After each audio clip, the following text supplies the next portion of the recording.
ये कथा है एक ऐसे गांव की जिसका नाम था धूलपुर। नाम में ही उसकी नियति समाई थी। सालों नहीं पीढ़ियों से नहीं तो कई वर्षों से धूलपुर ने बारिश का एक कतरा भी नहीं देखा था। सूरज की तीखी किरणें धरती का सीना चीरती थीं। खेतों में गहरी दरारें पड़ गई थीं, जैसे धरती का कलेजा फट गया हो। कुएं सूख चुके थे, तालाबों में काई जम गई थी और उनमें तैरती मछलियों के कंकाल ही शेष थे। नदियां जो कभी जीवनदायिनी थीं, अब रेत की टीलों में बदल चुकी थीं। धूलपुर की हवा में हमेशा एक उदासी, एक घुटन भरी रहती थी। धूल के गुबार उड़ते, आंखों में चुभते और उनसे भी ज्यादा चुभती थी लोगों के दिलों में जमी निराशा। बच्चे भूख से बिलखते, उनके शरीर हड्डियों का ढांचा बन चुके थे और उनकी आंखों में एक अजीब सी शून्यता तैरती रहती थी, जैसे उन्होंने खेलना, हंसना और सपनों की दुनिया देखना ही छोड़ दिया हो। बड़े बूढ़े पीपल के नीचे बैठते उनकी सूखी आंखों से आंसू भी नहीं निकलते थे। बस एक गहरी सांस भरकर वे अपने भाग्य को कोसते। जवान काम की तलाश में शहरों की ओर पलायन कर गए थे। जो पीछे रह गए वे भी बस एक सांस लेते शरीर मात्र थे। ऐसे ही एक घर में, जहां गरीबी का स्याह साया हर कोने में मंडराता रहता था, रहती थी एक स्त्री, गंगा। नाम गंगा था, पर उसकी जिंदगी में पानी का एक बूंद भी नहीं था।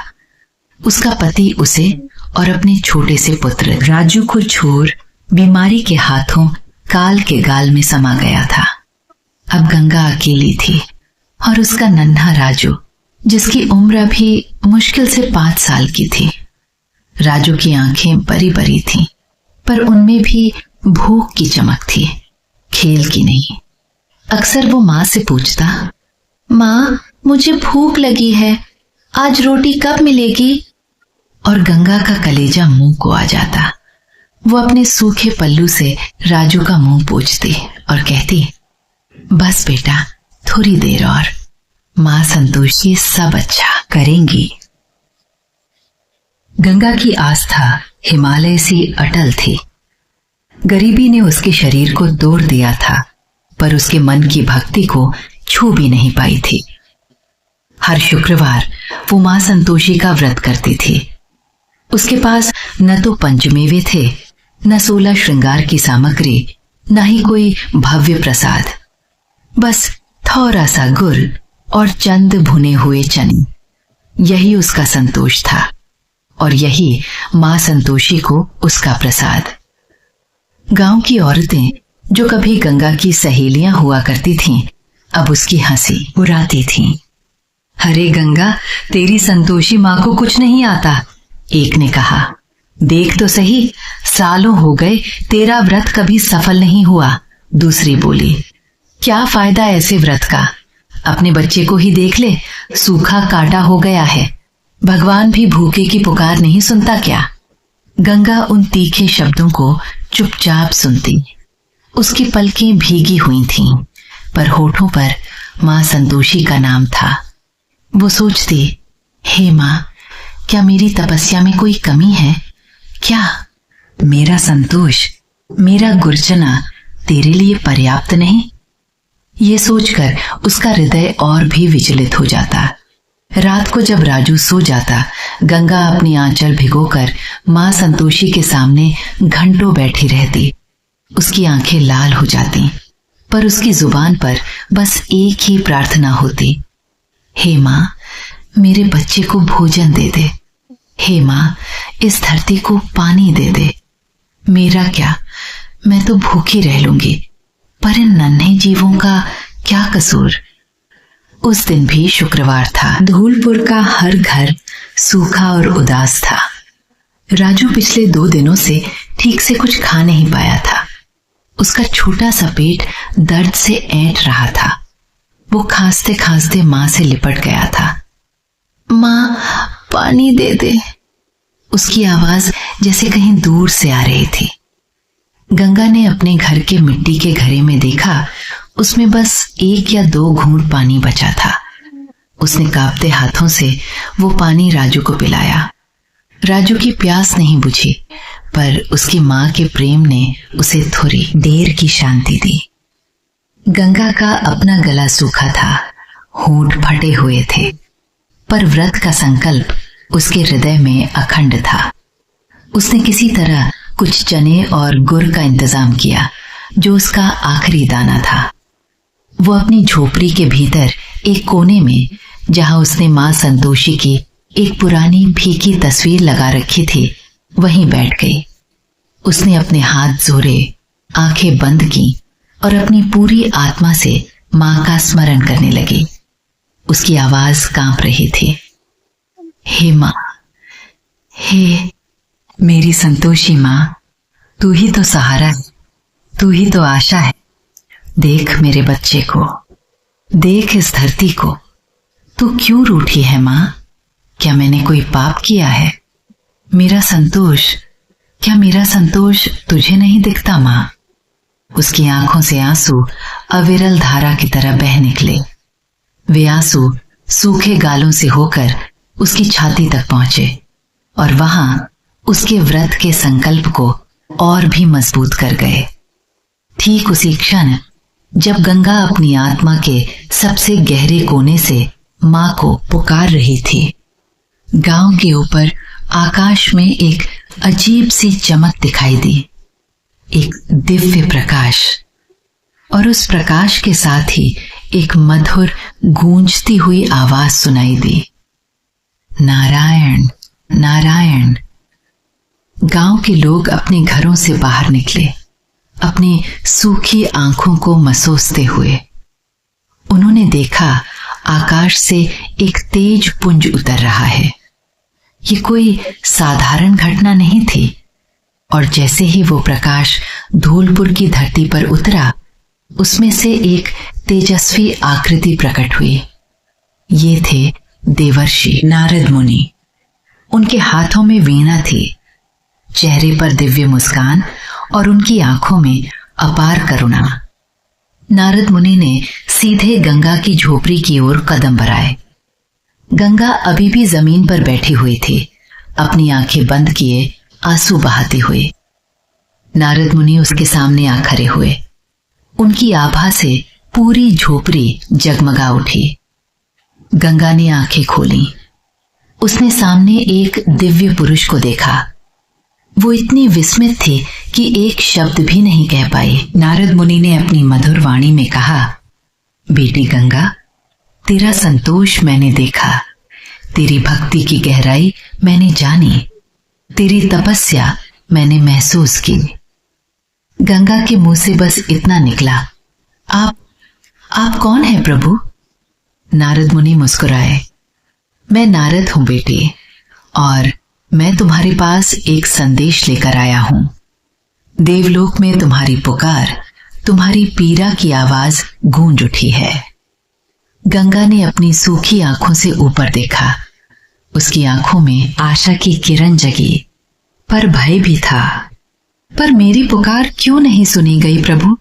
इतने सालों से मेरा राजू भूख से तड़प रहा है, धरती प्यासी है।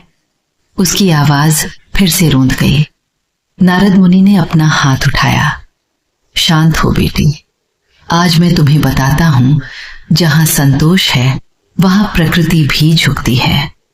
तुम्हारा गुर्जना तुम्हारी सबसे बड़ी संपत्ति है।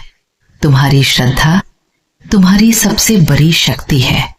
तुमने बिना किसी लोभ के, बिना किसी शिकायत के वर्षों तक ये व्रत किया।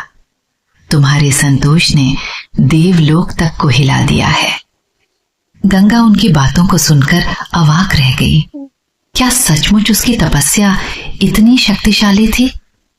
नारद मुनि ने आगे कहा, हे पुत्री, आज तुम्हारा व्रत पूर्ण हुआ है।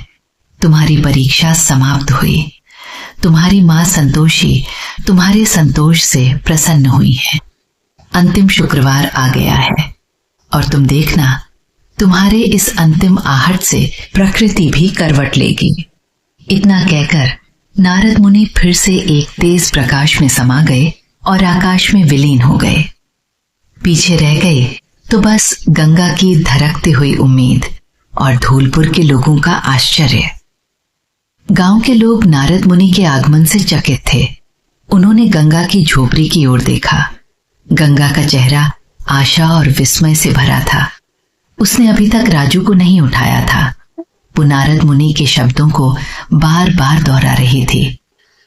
जहां संतोष है वहां प्रकृति भी झुकती है।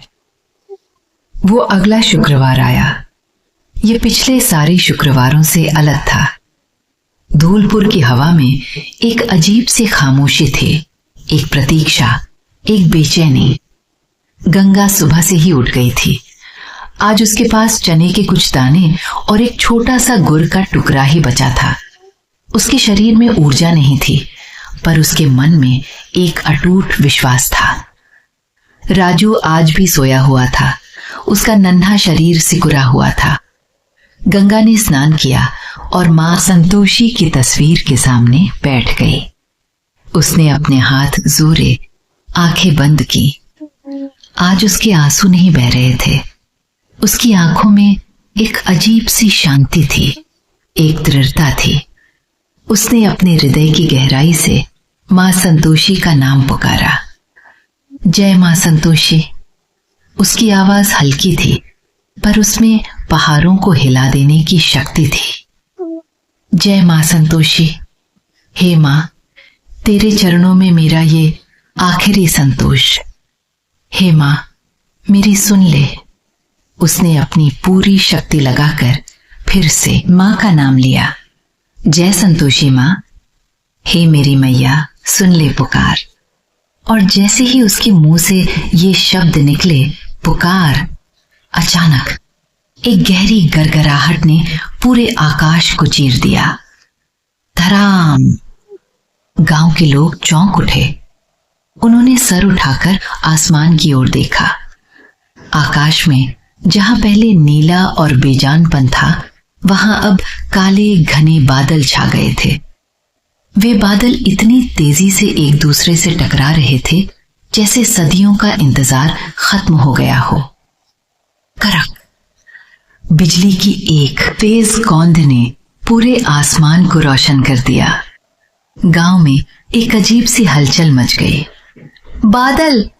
एक बूढ़े ने कांपते हाथों से आकाश की ओर इशारा किया। अरे बादल! दूसरा चिल्लाया।